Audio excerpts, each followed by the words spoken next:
नमस्कार, मी अरमान पठाण. आपण बघत आहात शार्प न्यूज.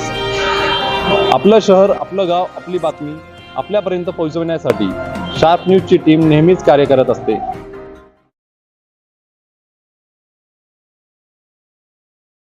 मालेगाव शहरात गेल्या काही महिन्यांपासून महिलांच्या गळ्यातील दागिने ओरबाडणाऱ्या सराईत गुन्हेगारांच्या मुसक्या आवळण्यात नाशिक ग्रामीण स्थानिक गुन्हे शाखेला मोठे यश आले आहे.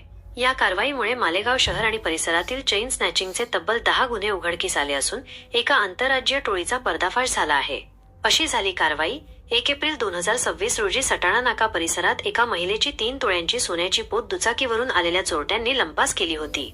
या घटनेचे गांभीर्य ओळखून जिल्हा पोलीस अधीक्षक श्री बाळासाहेब पाटील आणि अपर पोलीस अधीक्षक श्री तेगबीर सिंग संधू यांनी विशेष पथके तैनात केली होती.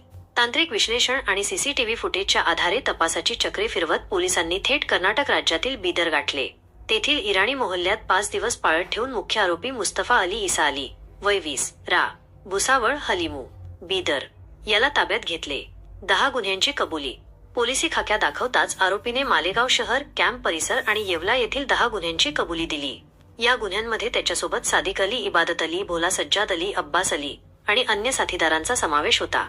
हे आरोपी रॉयल एनफिल्ड हंटर आणि पल्सर NS सारख्या वेगवान दुचाकींचा वापर करून गुन्हे करत असत. पोलीस पथकाचे कौतुक. या धडाकेबाज कामगिरीत स्थानिक गुन्हे शाखेचे पोलीस निरीक्षक दत्तात्रय शिंदे, पोपनी दत्ता कांबिरे आणि त्यांच्या पथकातील अंमलदारांनी मोलाची भूमिका बजावली.